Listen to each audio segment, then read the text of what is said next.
My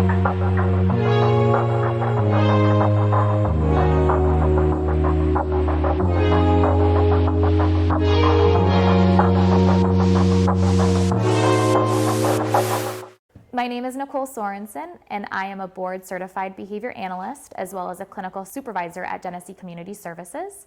Applied behavior analysis is a science. We follow the basic principles of reinforcement, punishment, and extinction when working with individuals. What's really amazing about applied behavior analysis as a field and a discipline is that although many believe that the field is only isolated to those who might have developmental disabilities, applied behavior analysis is utilized throughout every part of our day. So regardless of diagnosis, regardless of age, background, we are all susceptible to those same principles. When working in this field, one of the biggest things to take away is that it is exceptionally challenging, but exceptionally rewarding.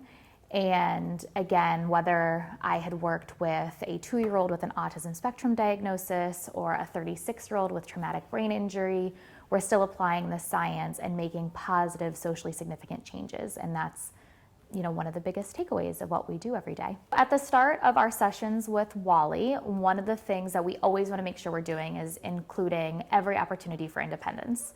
And that could be during a toileting procedure, during just ambulation throughout his environment, but obviously during meal times. It's extremely important that we work towards Wally being very independent, the ability to pierce his food, bring the food to his lips, and eat. It's going to ensure his dignity and well-being over time. First and foremost, it's important to remember every child is different, every person is different, but you want to go in observing the individual's abilities and determine goals that are appropriate for them. So we had determined that for Wally, it was extremely important that he would be able to drink independently for hydration purposes, health, well-being. He has a history of hospitalizations due to dehydration, so those were all very important to his well-being. Would you like some? Hold it. Great, drinking from your cup. Wow, look at you use your fork. So we start off our sessions during this time frame having lunch, and we follow a visual schedule. It's a 5 visual schedule where we have him retrieve his plate. Then he sits down in his chair. We then have him work on eating. And so right now we're not addressing the piercing portion, but he does need to bring a full fork to his mouth, retrieve the food, and place it back down on a flat surface. We want to make sure that during every element of the teaching process, we're providing reinforcement and praise. So very specific praise. Great job eating with your fork. Great job picking your fork up. I love that you're drinking from your cup. This makes it very specific of what he's doing that we're really excited about. And as you see when working with Wally, he gets a lot of pride in that too. So he smiles, he gets giggly, and he enjoys having that positive interaction around those independent skills. We're still very much in the early stages, but we've only worked with him for a couple of months. So the fact that we've worked from a straw in a very specific cup to now various cups and an open cup with some level of independence is really profound for him. I'm gonna help you. Ready? So Wally is non-vocal verbal, and that means that he is verbal, but he does not express himself the way we currently are vocally. It's very important to differentiate non-vocal verbal from non-verbal because he does make sounds, he makes utterances. His non-verbal communication is actually exceptionally strong. So if he does not want something, you know right out of the gate that he doesn't want it. He'll push your hand away or kind of gesture for you to leave his space. And all of that is communication, very important. We determined it was appropriate to use a picture exchange communication system for Wally because at the start of programming, he had had some exposure to it earlier in early childhood programming, but hadn't utilized it independently in quite some time. In addition, other modalities, including sign language, had been tried a few times, but he didn't seem to take off with it. Being that he's very visual in his learning, we felt pictures would be an appropriate place to start. We started with just one high preferred item, which was his iPad, and did a one-to-one correspondence. So he would request with only that picture being available, we would give it to him. So that way he's understanding that listener-speaker relationship.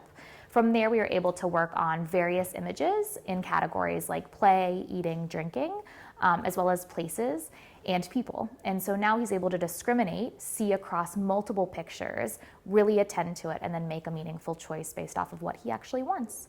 We want to always make sure when he makes a request that we can follow through with giving him whatever he asked for, so that he still understands the power of his words, and that we're continuing to increase and add in new pictures so that we're not limiting his ability to express his wants and needs. Transitions, especially with individuals who might have developmental disabilities, traumatic brain injury, transitions can be hard. And I like to always think of transitions in relation to myself as well. If I am not provided a warning of a significant transition in my life, I might have some resistance to that, be less likely to follow what somebody's telling me to do. Then I try to translate that into my clients. So for Wally, for example, if I were to just say, Wally, let's go, that could be very jarring for him. Even though he and I have worked together for quite some time, he doesn't really understand necessarily what I'm saying. That's very vague. Where are we going? So of course he's resistant. When we work on transitions, you want to always be specific on where you're going. So we're going to the potty, we're going to go eat, we're going to sit in our chair. In addition, you want to make sure that you're following through with the child, being cognizant of their physical abilities, ambulation challenges, but also following through. You want to show them it's okay, it's safe. We're going to this place that I'm telling you we're going to. All of those are really important. And so for Wally, transitions can be a challenge. For him, it can sometimes be ambulation because walking has been a challenge for him in the past. In addition, it can be behavioral. So he just doesn't want to go where we're asking him to go. So you also want to determine, is the place you're going to necessary? Why or why not? And expand on that accordingly. So for Wally, for example, we transition from meal to potty. It's very appropriate and important for him to follow a toileting schedule for his independence and well-being and hygiene. So we need to get there. If it was transitioning to a play activity that maybe he didn't like, well, maybe that would be a transition we wouldn't do today because he doesn't want to do that. So we would pre-plan to do a different transition. You never want to change a transition when it's happening.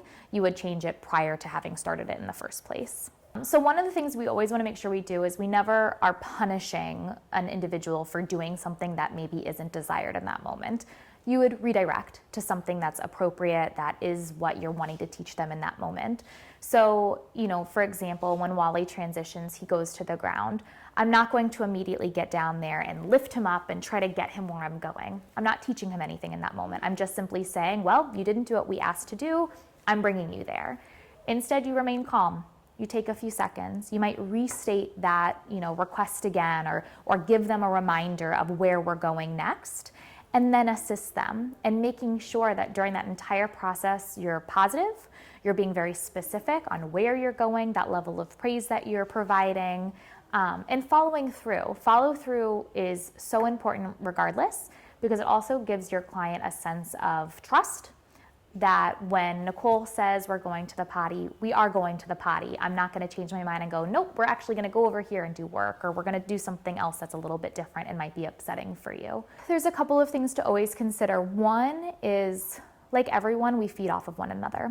If I were to walk into a room that might be high stress or there were other individuals having an argument, I'm going to feed off of that. I'm going to feel that stress. I'm going to feel that energy. And it might, for me, it might just make me be a little bit quiet, or maybe I would leave the room, but it certainly would change my behavior in that moment.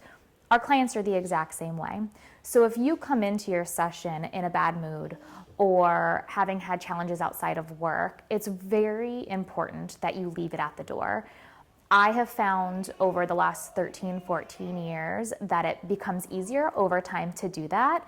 And it's a little bit of fake it till you make it. So I might have had a challenging day. Everybody has those. But at the door, you take a few deep breaths and you come in as calm as humanly possible. That right there is going to set the occasion for your session. If you're stressed, your client's going to be stressed. And if you're stressed and the client's engaging in behaviors, you're more likely to respond reactively versus proactively. You also want to just know your client, and that takes a little bit of time. But it's important to know that some individuals might really like more of a chipper voice and a little bit more of that excitement engagement. Others might like neutrality. So maybe having more of a calm, monotone voice is more their style. And you just kind of tweak your behaviors based on that to make sure that you have a successful session. My name is Mitch Kaiser. I am a behavioral technician, and I've been with the company for about 1.5 years now. What should we do first, though? You see anything on the cucumber you might want to take off? The sticker? Yes. Perfect. You don't want to be eating like sticker pieces. I love working with the kids. It's so much fun. It's a great fit because I love working with kids, as I said, and it's helping me, get skills I need as a teacher. It's kind of a 2-in-1. That looks good to me. Look good to you? Yep. It's so much fun, and it's so relaxed, and it's just so, you get to be yourself, which you can't really do in a lot of other jobs because they're very strict. But here, you're working with kids, and you're trying to help the kids out, so you can really just be yourself. It took me 4 months before he would not bite me or cry anymore. Yeah. Do you see any pieces you might be able to cut a little bit perfect? But once we got past that, he is an absolute sweetheart. What should we do with a good cucumber first, fellas? Put a bag in it. Perfect.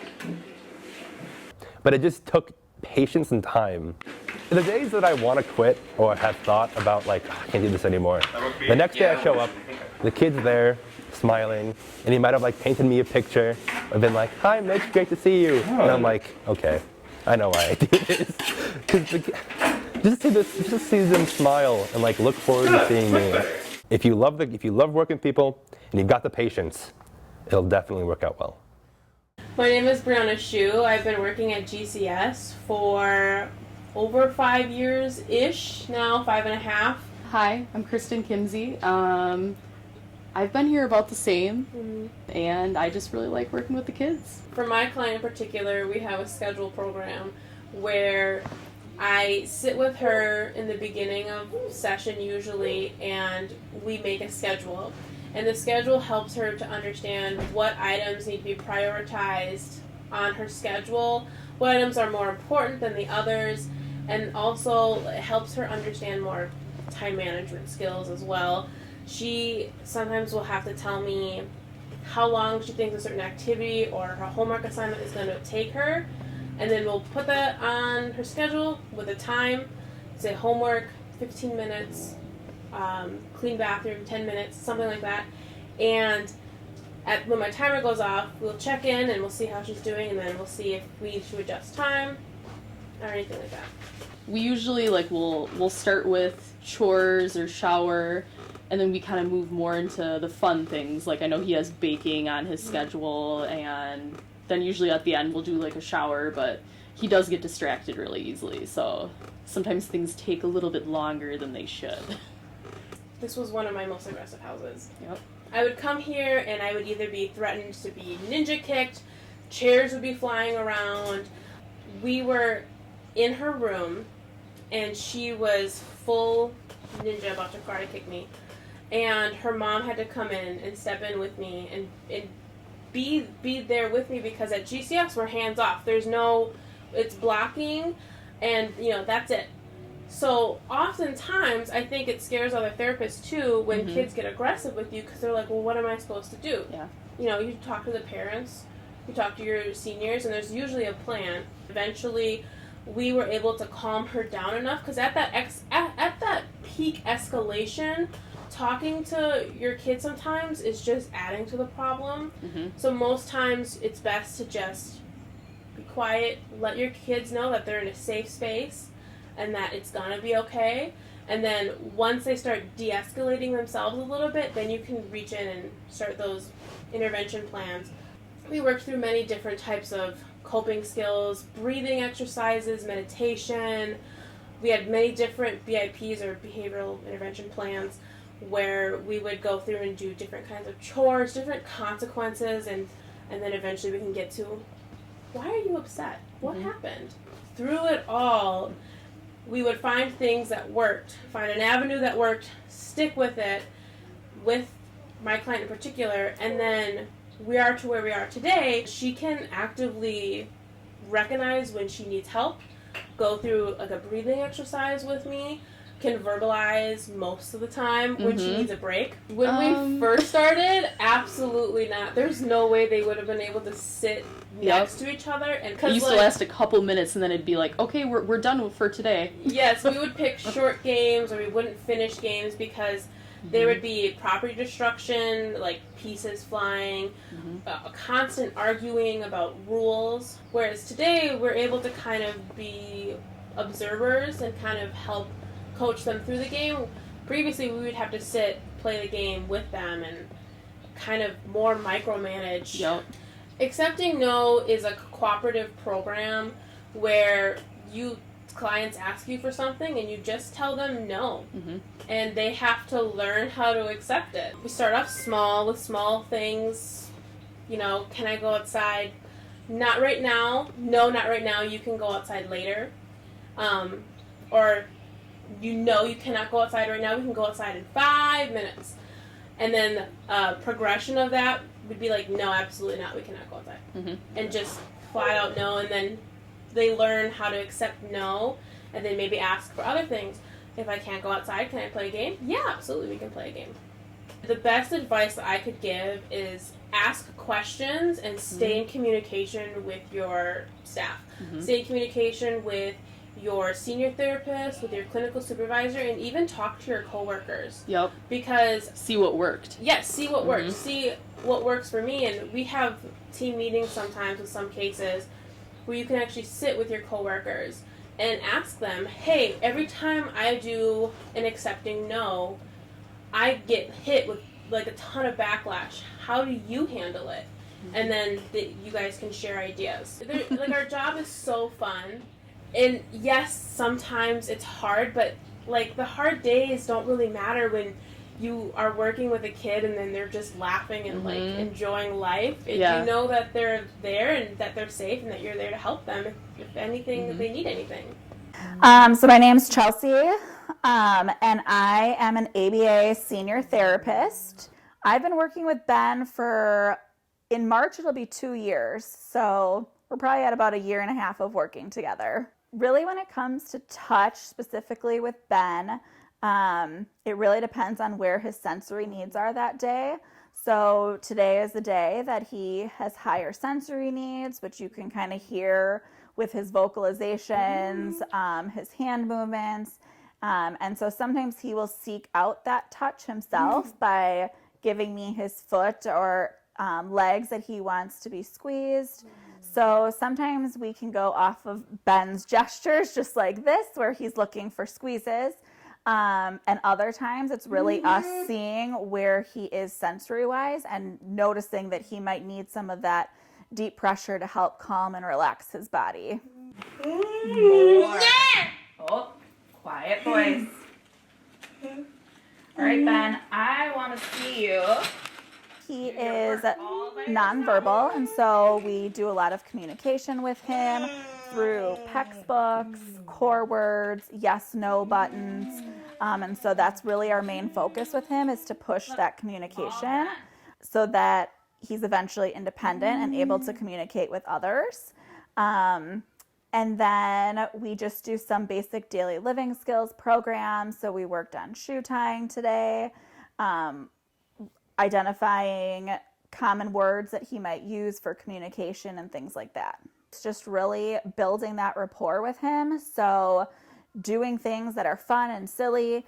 Some of those things work and some of those things don't work, but it's kind of just trying different things to see what he's going to respond well to. And some days it works great, and then other days that thing that was fun yesterday is no longer fun, and so we just continue to try to find things that can build that rapport. Ben's programs we usually do for just a short amount of time, as you could kind of see through some of those programming items.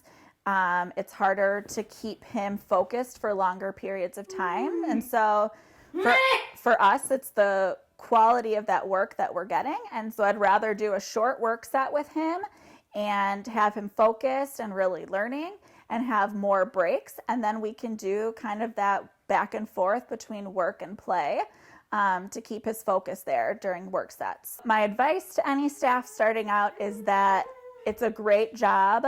It's very rewarding. We definitely have really awesome, fun days together with our kiddos, and we also have days that are super challenging. But if you can continue to stick it out and work through those challenging moments, it is so great to just see these kids blossom and really grow and develop those skills that you've put lots of time and energy into teaching them. So if you can stick it out, the benefit will outweigh any of those difficult days that you've had.